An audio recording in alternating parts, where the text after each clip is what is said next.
E agora nós vamos convidar, com toda a vibração dos nossos companheiros, irmãos, vamos trazer a nossa Claudinha aqui com muito amor, para que ela possa passar para nós a lição da noite de hoje.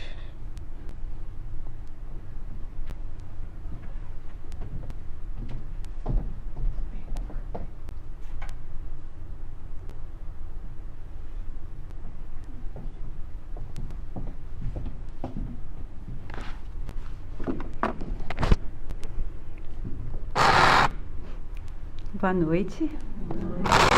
Tudo bem? Tudo? Pode apagar essa luzinha se você quiser. Não, tá ótimo. Assim eu enxergo para ler. Tá maravilhoso.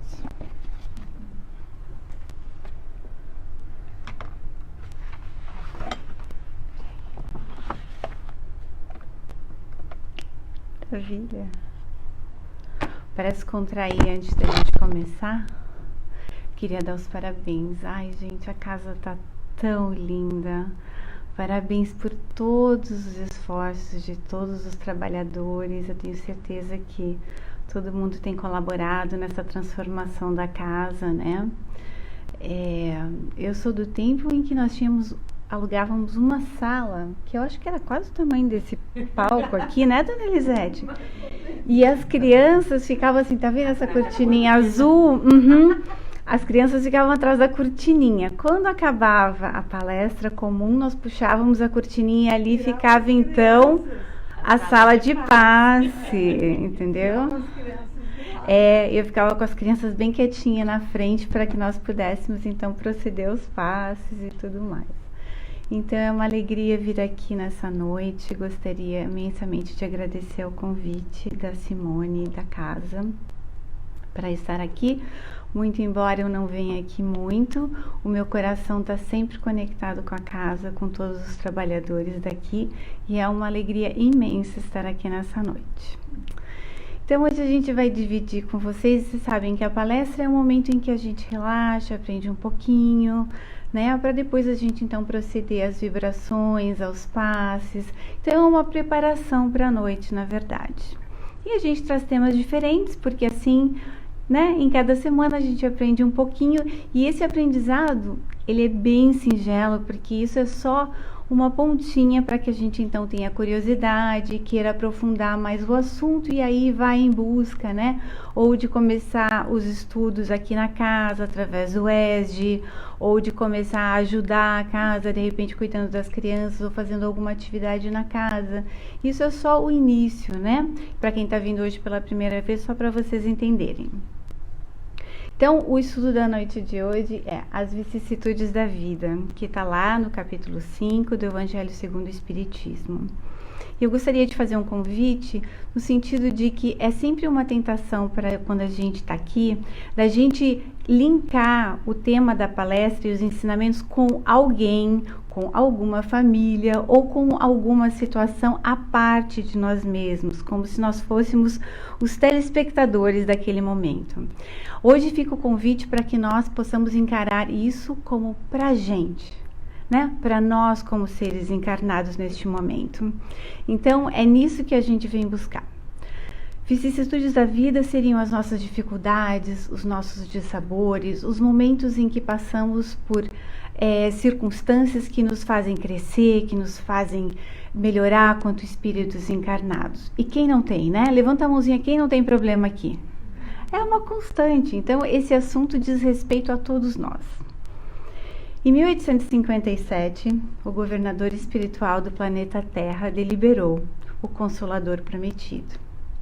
Através do Espiritismo, nós temos substância e bastante material intelectual para entendermos as reencarnações e o que elas significam, o nosso processo de melhora e burilamento. Mas também o Espiritismo traz um consolo ao nosso coração, para que a gente consiga entender as coisas melhor. Às vezes a gente olha a vida passando e a gente fica se perguntando: por que eu? Por que não o outro? Por que eu estou passando por essa situação? Por que não o outro? A gente vê algumas discrepâncias entre o bem e o mal, entre a virtude, o bem proceder e o não tão bem proceder. Então tudo isso na nossa cabeça fica aquelas perguntas, né? Se fosse somente essa encarnação, haveria umas discrepâncias e Deus não nos parecia justo. Mas através do Espiritismo e com o entendimento que é inevitável para que nós possamos entender a justiça divina, as reencarnações fazem com que a gente vá entendendo melhor e assimilando melhor essas dificuldades. Então nós temos lá no capítulo 5, Justiça das Aflições, causas atuais das aflições, ou seja, tudo aquilo que a gente fez nessa encarnação que está gerando certos momentos na nossa vida, e causas anteriores das aflições, ou seja, de vidas anteriores. Vale lembrar aqui que a gente muitas vezes aqui se conecta com o karma. Quando a gente pensa em karma, a gente pensa mais remotamente na lei de Talião, na lei de tal e qual, na lei de olho por olho, dente por dente. E é muito comum a gente ouvir as pessoas falando assim: esse é o meu karma, de uma forma meio que conformista, sabe? Esse é o meu karma, eu vou ter que passar com ele. Quando na verdade o Espiritismo e o codificador muito sabiamente usou uma lei da física, que é a lei de causa e efeito, né? Porque se a gente considerar karma, nos faz parecer que se a gente fez uma coisa incorreta, nós temos que pagar com exatamente a mesma moeda. E a gente sabe que Cristo nos falou que o amor cobriria uma montanha de pecados, não é verdade? Então a lei de causa e efeito, se nós trabalharmos em proveito próprio e em proveito dos outros, vai aliviando as nossas dívidas e aquilo que a gente tem que trabalhar melhor. Então a lei de causa e efeito funciona melhor, nos faz compreender melhor.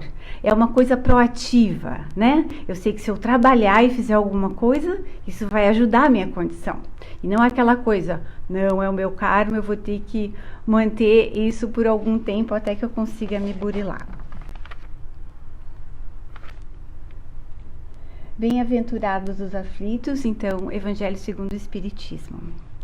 E Kardec diz assim: somente na vida futura podem efetivar-se as compensações que Jesus promete aos aflitos na terra. Sem a certeza do futuro, essas máximas seriam um contrassenso, mas ainda seriam um engodo. Entretanto, desde que admita a existência de Deus, e todos nós admitimos a existência de Deus, ninguém pode o conceber sem o infinito das perfeições. Ele necessariamente tem todo o poder, toda a justiça, toda a bondade, sem o que não seria Deus. Se é soberanamente bom e justo, não poderia agir caprichosamente, nem com parcialidade. Logo, as nossas vicissitudes dessa vida derivam de uma causa, e pois que Deus é justo, justa há de ser essa causa. Não é verdade? Próximo slide fala da justiça das aflições. E na justiça das aflições, eles falam especificamente das aflições que nós geramos por alguma falha do nosso caráter nessa encarnação ou nas encarnações anteriores. Felizmente ou infelizmente, não sei, depende de como cada um vai analisar, a grande maioria das aflições está postada em alguma falha de caráter desta encarnação. Não sei se traz para vocês, mas quando eu estudo me traria um consolo saber que foi numa encarnação anterior, porque a gente não ia lembrar, né? Aí vem o benefício do esquecimento e a gente não lembra. Mas o Livro dos Espíritos, Kardec e o Evangelho segundo o Espiritismo dizem que a grande maioria das aflições e das vicissitudes que nós saboreamos nessa encarnação tem origem nessa própria encarnação. Então, toda vez que nós enfrentarmos uma dificuldade, uma vicissitude, se nós analisarmos o nosso caráter e o nosso proceder, voltando atrás o pensamento, nós vamos achar aqui a causa. Então fica mais fácil. Também é mais difícil porque a gente vai ter que quebrar nossa vaidade e admitir que a gente errou em algum momento dessa encarnação, mas também fica mais fácil porque a gente consegue acessar, e se formos humildes o suficiente para buscar essas raízes, a gente consegue trabalhar isso de uma forma mais rápida e quiçá ter encarnações no futuro menos dolorosas, menos difíceis, não é verdade? Então, já que a gente está nesse momento aqui, vamos aproveitar o máximo essa encarnação. Não vamos deixar para o último minuto do segundo tempo, quando o tempo já não é mais favorável para a gente. Olha quantos de nós estamos aqui, quanto tantos outros gostariam de estar, mas não estão. Então, só o fato de nós estarmos aqui nessa noite, trazidos pelo nosso anjo de guarda, e tendo esse benefício de estar aqui, esse aconchego, esse recebimento, esse acolhimento que essa casa espiritual traz para cada um de nós, já é um conforto. É um sinal que cada um de nós deu um passo fora da nossa porta da nossa casa e tá uma noitezinha fria, convidando um jantar em casa, mais íntimo com os nossos familiares. Nós aqui optamos por sair, por vir até aqui, por buscar um conhecimento que vai nos ajudar, buscar esse aconchego de abraço fraterno que a gente tem e troca quando entramos nessa casa, buscar estar mais próximos do nosso anjo de guarda, o que é fantástico na nossa melhora individual. Então, quando a gente pensa em vicissitudes, seria bom que nós assumíssemos e não pensássemos assim: eu estou nessa condição difícil hoje porque essa pessoa fez ou deixou de fazer algo para mim. Eu estou por conta da minha família, eu estou por conta de que mudei de país. Então, esqueçamos a nossa vaidade e as coisas que nos distanciam da realidade. Vamos olhar para dentro de nós mesmos, vendo que a cada dia que o sol nasce é uma nova oportunidade da gente encarar as nossas dificuldades, arregaçar as mangas e começar um caminho novo, a trilhar um caminho novo. Aqui diz também: não há falta alguma, por mais leve que seja, nenhuma infração à sua lei, a lei de Deus, que não acarrete e forçosas e inevitáveis consequências, mais ou menos deploráveis. É bom lembrar que toda vez que a gente infringe uma lei humana, nós temos a responsabilidade porque ela está atingindo a sociedade, os outros. Imagine se nós sofremos todas as vezes que a gente infringe uma lei de Deus. E mesmo assim a gente ainda comete vários equívocos. Se nós não sentíssemos na nossa alma a necessidade de mudar e as vicissitudes da vida, o nosso percurso para melhora seria muito mais longo, né? É como a dor. Eu tô com dor de cabeça, isso é um sinal de saúde, sinal que o meu corpo está alertando que alguma coisa não está bem. Se eu tô com dor numa perna, alguma coisa não está bem na minha perna. Agora, se a minha consciência dói hoje, é porque tem alguma coisa que eu preciso ajustar, e que bom que Deus nos dá esse benefício da dor, nem que seja emocional, moral, porque isso nos ajuda a melhorar. E a cada encarnação a gente vai buscando alternativas de se conhecer melhor, de poder se ajudar e ajudar o nosso próximo, e assim ir melhorando coletivamente no planeta. A gente sabe, todos falam aqui, os palestrantes maravilhosos que vêm nessa casa sempre falam a mesma coisa, que o nosso planeta vai se transformar quando cada um de nós se transformar, quando cada um de nós buscar uma melhora íntima. Vale a pena dizer que essa reforma íntima, que essa casa aqui tanto fala, é como se nós reformássemos a nossa casa morando dentro dela. E a gente sabe quão difícil é isso, né? Trocar nossa cozinha, trocar o piso, como agora exatamente materialmente está acontecendo aqui nessa casa. Trocando a pintura, trocando o piso, reorganizando para melhor receber, para melhor fazer. É isso que a gente faz na nossa reforma íntima. A gente reorganiza as nossas virtudes, tenta melhorar os nossos vícios, mesmo ainda nessa encarnação, para termos resultados melhores, para imprimir uma melhora significativa na nossa vida.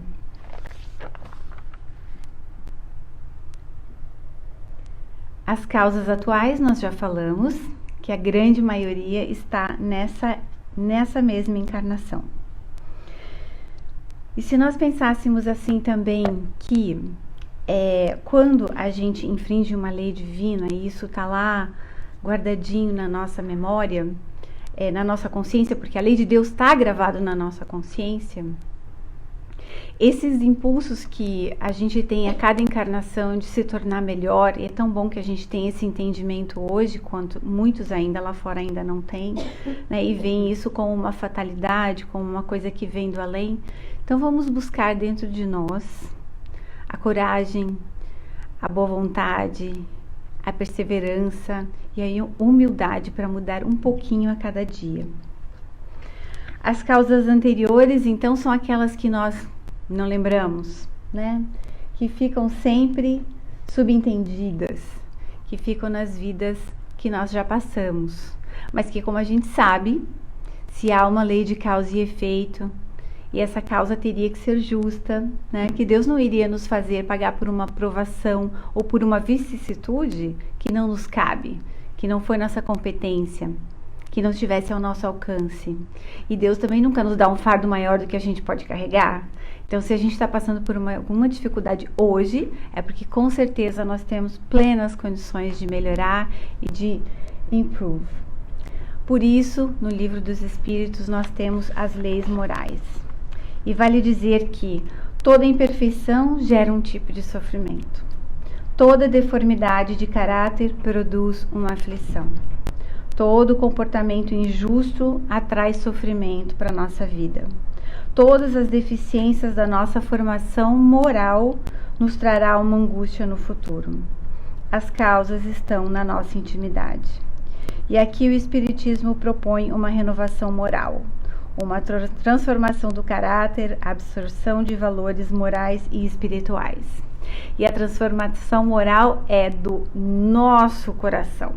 Não é do coração do nosso cônjuge, não é do coração do nosso vizinho, do nosso cunhado, do nosso irmão, é do nosso coração. Uma vez que a gente transforma o nosso coração através do nosso exemplo, a gente consegue atingir muito mais pessoas do que impondo uma transformação. Muitas vezes a gente sabe, a gente volta para casa e a gente queria dizer para aquelas pessoas, olha só, você precisa fazer uma transformação, sabe, interior, uma transformação moral. Só que cada um de nós vai ter uma chavinha que vai virar num momento diferente. Talvez esse momento seja daqui a um ano, talvez foi há um ano atrás. Cada um de nós tem o nosso tempo, cada um tem esse tempo de consciência, de se ver num momento em que você se diz, agora eu preciso mudar, porque isso está ficando demais e pesado para mim. Uma vez eu fiz uma palestra com uma colher e muita gente lembra dessa colher, então eu resolvi trazer essa colher de volta. Vocês devem pensar o que as aflições têm a ver com uma colher, né? Mas isso é de uma lenda chinesa. O discípulo perguntou para o seu mestre: Mestre, qual é a diferença entre o céu e o inferno que muitas religiões falam? E o mestre, pegando o seu discípulo pela mão, falou: venha, eu vou te mostrar. Na verdade, é uma diferença mínima, mas que tem grandes impactos. E o mestre, pegando então o discípulo pela mão, entraram numa sala bem menor que essa. E lá havia uma mesa com uma panela de arroz no meio dessa mesa. Todos estavam famintos, desesperados, com fome, desconsolados da vida. Por quê?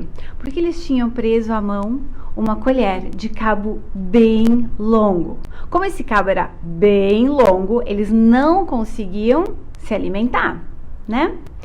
E eles estavam passando por muitas dificuldades, muitos desafios.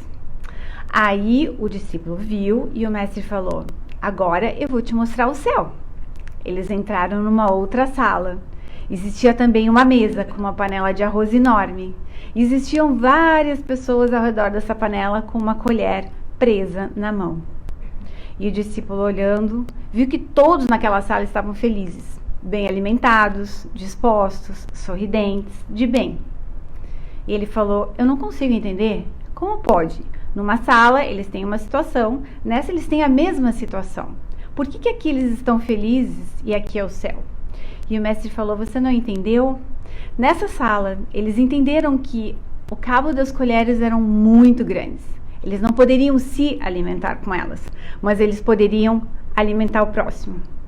Eu poderia alimentar a Simone, que ia alimentar a Dona Elisete, que ia alimentar a Kátia, o Marcelo, que está lá de pé, a Regina, o Nelson, enfim. Com essas colheres, nós poderíamos alimentar uns aos outros e assim nos ajudar. E ele entendeu que, na verdade, as ferramentas que Deus nos dá é muito semelhante. Todo mundo tem uma colher. Agora, o que nós fazemos dessas colheres é o que faz toda a diferença na nossa vida e na vida do nosso próximo. A gente pode optar, a gente pode pegar essa colher e dar uma colherada na cabeça alheia para tentar pegar o arroz dele, ou a gente pode encher essa colher de arroz e alimentar o nosso próximo. Alimentar o nosso próximo com arroz, mas também com carinho, com fraternidade, com palavras de mansuetude, com amor de verdade, amor fraterno. Então, temos muitas opções e Deus nos dá as mesmas ferramentas que a gente pode usar de maneira muito diferente. Código Penal da Vida Futura, o Céu e o Inferno. Aqui, Allan Kardec, nesse livro, O Céu e o Inferno, fala do Código Penal da Vida Futura. E ele fala, para cada situação nós temos um comprometimento. No primeiro, ele fala, a alma, olha só, isso aqui é super interessante, a alma ou o espírito sofre na vida espiritual, depois de desencarnado, as consequências de todas as nossas imperfeições que não conseguiu corrigir na vida corporal. O seu estado feliz ou desgraçado é inerente ao seu grau de pureza ou de impureza. Então, vale dizer aqui, lembrar de novo que é tudo nossa bagagem, nossa malinha e nossa responsabilidade. Segundo item, a completa felicidade prende-se à perfeição, isto é, a purificação completa do espírito. Toda imperfeição moral, por sua vez, causa um tipo de sofrimento e de privação de gozo.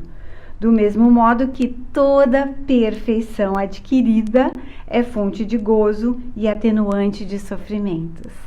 Então, bora lá buscar esse momento, né? Onde a gente possa ter mais gozos do que sofrimento. Como que a gente poderia dar um exemplo bem simples de uma coisa que está dito assim de uma forma tão complexa que às vezes foge à nossa compreensão? Vamos imaginar uma pessoa desorganizada e indisciplinada. A indisciplina e a desordem pode ser um grande problema para os nossos relacionamentos, para os nossos relacionamentos com o cônjuge, com os filhos, com a família em geral. Então vamos imaginar aquela família que está partindo para o Brasil no Natal e arruma suas malas.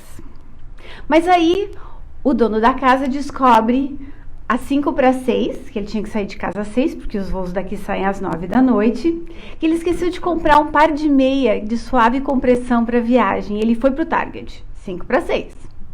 Todas as malas já estão na sala, não foram fechadas, e o Uber ia chegar às 6. O Uber chega e fica esperando.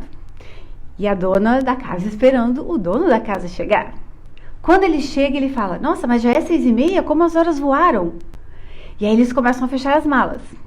E o tempo começa a correr. E aí ele lembra que não lembra onde está o passaporte de nenhum dos membros da família. Porque ele não organizou isso com antecedência, né? A indisciplina. Chico Xavier dizia que a disciplina é a chave da porta. Se você for uma pessoa disciplinada, você vai guardar sua chave sempre no mesmo lugar, o que vai lhe ajudar a sair de casa.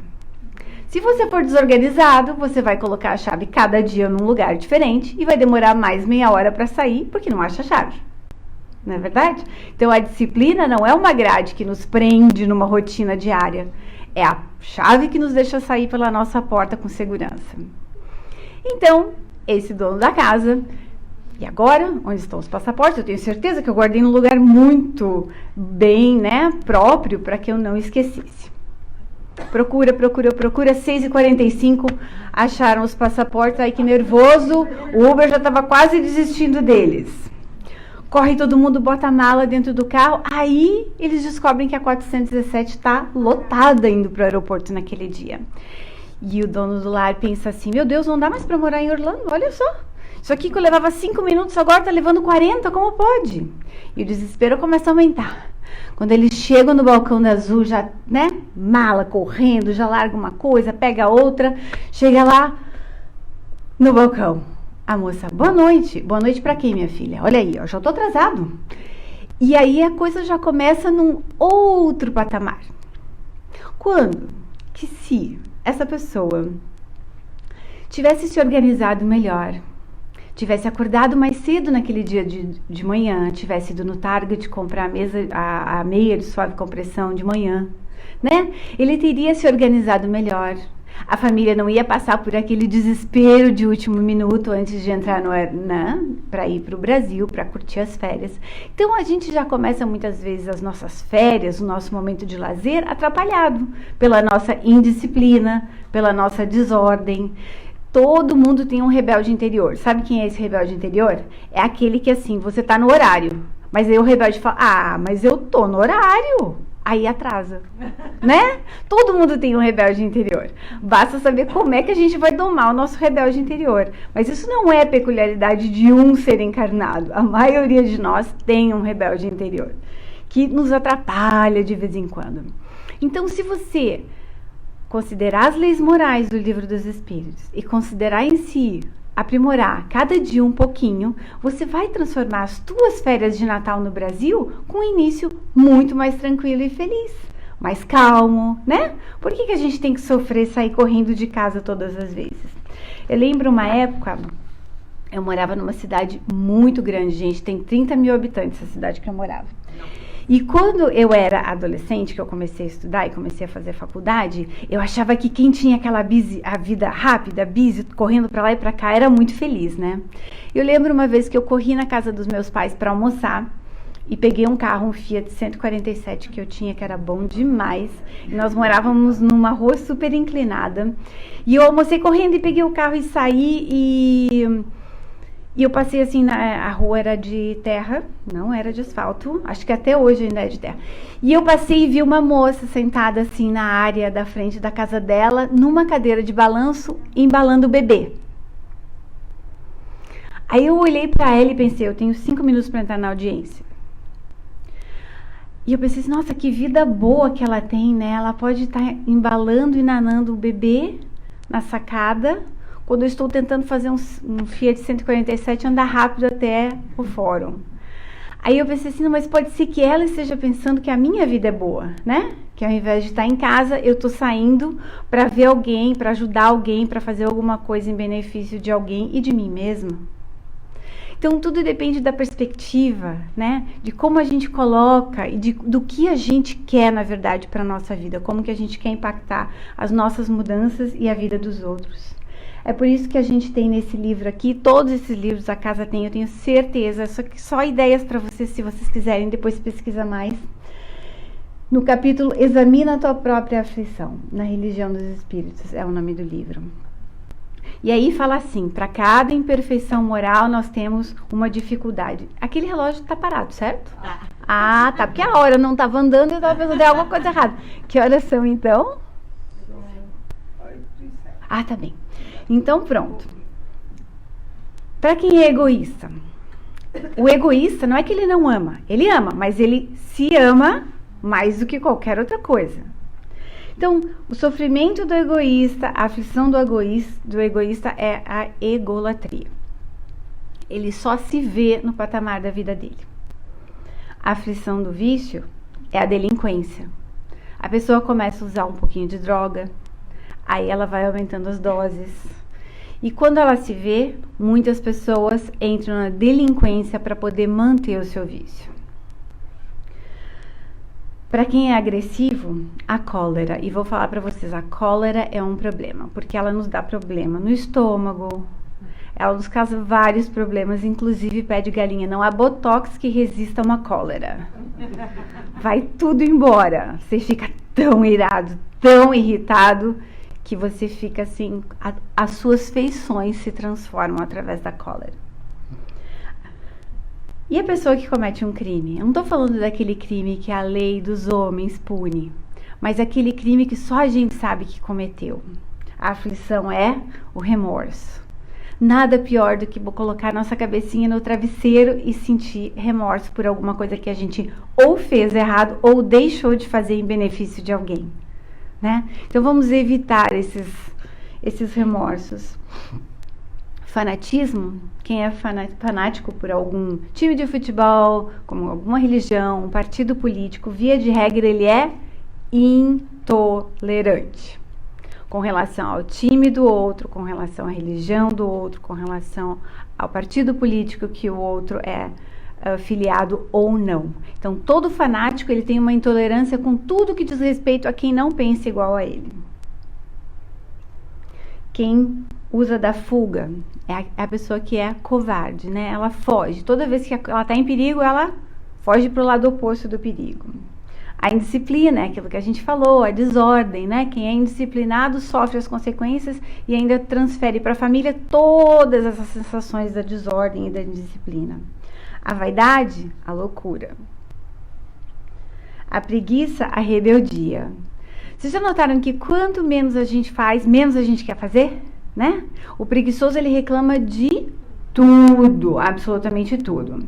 Aquele que muito faz não tem tempo para reclamar, então ele vai fazendo.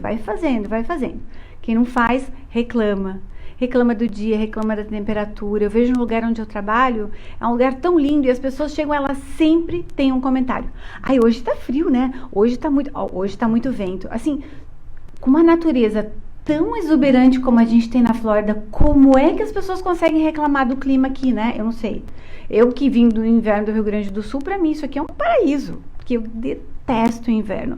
Eu acho que a cegonha me escorregou no Rio Grande do Sul por equívoco. Eu deveria ter nascido no norte, nordeste, em algum lugar bem quente, bem úmido, que eu amo a Flórida. Eu nunca tinha pisado aqui antes de me mudar para cá, mas eu amo desde o dia que eu cheguei. E o meu cunhado falava assim, você é louca, você vai ver, lá é 40 graus, eu falei, ai, que maravilha! Porque no verão eram meus meses mais felizes no Rio Grande do Sul. O frio do Rio Grande do Sul, tem alguém gaúcho aqui?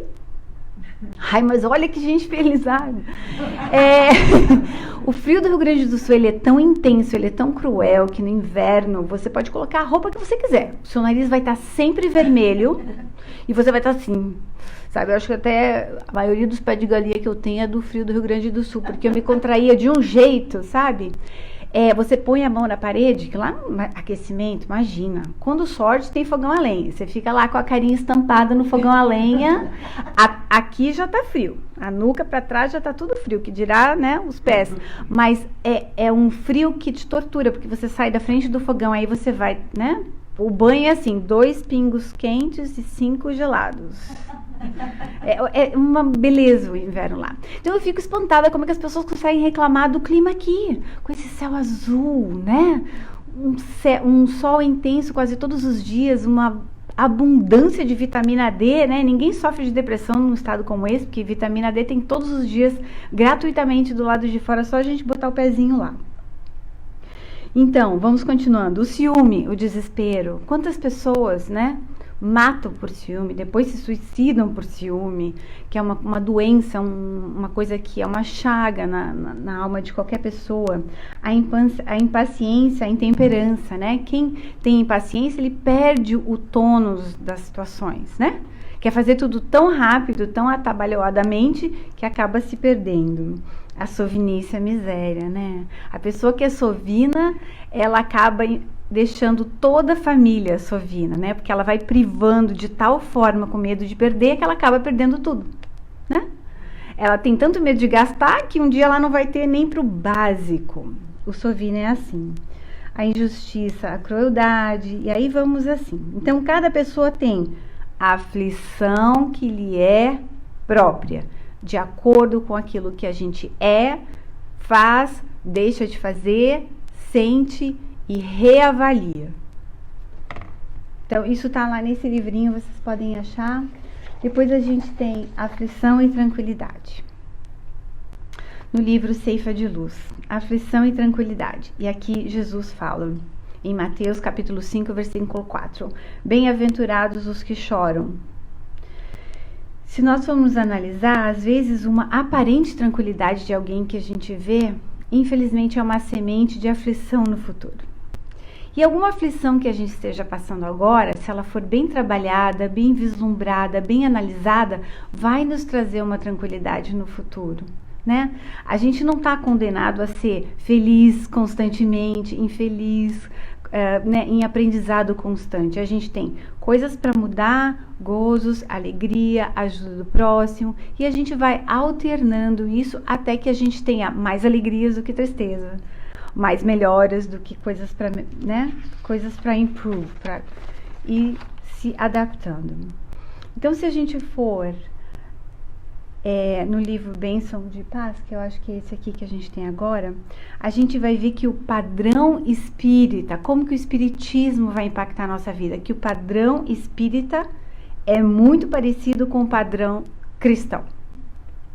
Transformar o coração em fonte de amor, né? Ver os outros, as outras situações, as outras famílias, as outras sociedades com um olhar amoroso e não crítico. Converter o nosso cérebro em fulcros de pensamentos nobres. Tem algumas pessoas que quando olham a situação, eles só observam o lado negativo. Ah, não, a sopa podia ter um pouquinho mais de sal, essa cor podia ter um pouquinho mais de azul, essa flor podia ser um pouquinho menos vermelha, sabe? Eles não conseguem vislumbrar nada de positivo. Ou até conseguem, mas depois que eles já elencaram uma lista enorme de coisas negativas. Então vamos tentar trazer esse ensinamento que o Espiritismo nos tem aqui em abundância todos os dias, transformar ele da nossa cabecinha para o nosso coração e ter um olhar mais amoroso com relação ao nosso próximo, né? Porque às vezes a gente se acha também tão maravilhoso que a gente só vê defeito nos outros e em si não vê nada. Metamorfosear, transformar os nossos olhos em compreensão. Transfigurar os nossos ouvidos em bondade, né? Não interpretar aquilo que as pessoas falam sempre de uma forma negativa. Selecionar as nossas palavras em somente aquelas que ajudem o nosso próximo. E consagrar as nossas mãos ao serviço, que para mim é um dos mais importantes. Às vezes a gente tem a inocente pretensão de que para fazer qualquer coisa a gente precisa se transformar. E não é bem assim. A gente precisa fazer as coisas para se transformar. Se a gente for esperar trabalhar na casa espírita, quando a gente fizer a transformação moral, a gente vai estar tarde para fazer isso. Então não importa as nossas dificuldades, não importa o quão aquém a gente está. Se a gente fizer um pouquinho a cada dia, trabalhar um pouquinho em seu benefício próprio e em benefício do outro, a gente já vai estar fazendo uma coisa maravilhosa, que é a nossa transformação íntima. Então não espere se transformar para se disponibilizar ao trabalho. Comece já, que vocês vão sentir, não importa o que façamos. Seja fazer um bolo para trazer para vender no final de semana ou num evento especial da casa, seja vir aqui nesse próximo fim de semana, que vai ser trocar o piso e perguntar se tem alguma coisa para fazer. Se coloque à disposição. Coloque o trabalho na sua vida. Se não for aqui, que seja em outro lugar. Graças a Deus, a América é um lugar onde abunda o trabalho voluntário. A gente pode fazer tanta coisa em benefício próprio. Então, é através desse trabalho que a gente vai se transformar. E não se transformar primeiro olhando e contemplando e depois, então, começar a ação no bem, no trabalho e nas coisas que te ajudem. Então, a gente vai terminar com uma oração. Eu convido a todos para que a gente possa sentar tranquilamente. Essa oração já vai nos levar a um momento de vibrações e passes, onde a gente vai estar se conectando com o nosso anjo da guarda, com as equipes espirituais que tão bem preparam esse ambiente sempre para nos receber. E é através desse já ambiente preparatório que nós vamos estar mais abertos, com os nossos chakras mais equilibrados. E lá vamos nós, do livro Ceifa de Luz. Indicação fraterna. Servi uns aos outros, cada um conforme o dom que recebeu. Este é o caminho para o necessário burilamento. Trabalhar, aprender, sofrer, dar presença e colaboração na causa do bem. O amor encerra em si as leis do universo. E tudo o que fizermos contra o amor é algo que criamos contra nós mesmos. Aceita deste modo no sacrifício a mais alta norma de ação. Não fuja dos encargos que a sabedoria da vida te encarregou. Acima de tudo, promove-te servindo mais. O suor do trabalho confere experiência. A lágrima de aflição acende uma luz espiritual. Quando a dor te visite, reflete-lhe a mensagem. Não há sofrimento sem significação. Não fosse a prova, e ninguém conseguiria entesourar compreensão e discernimento. Nos dias de desacerto, ainda quando te reconheça na sombra do fracasso, levanta-te, reinicia a tarefa e contempla de novo a bênção do sol, na convicção de que o erro superado nos ensina indulgência, amolecendo-nos o coração, a fim de que venhamos a entender, a desculpar as falhas possíveis dos nossos semelhantes. Mesmo nas crises que te estrangulam a sensibilidade, sê fiel ao ideal de servir e não esmoreças. Não esperes por descanso externo quando não tiveres paz dentro de ti. Haja o que houver, não te interrompas na tarefa em execução para ouvir sarcasmo ou censura. Oferece o melhor de ti aos que te compartilham a estrada e, conservando a consciência tranquila, trabalha sempre, lembrando a cada momento que, assim como o fruto fala da árvore, o serviço é a testemunha do servidor. Graças a Deus.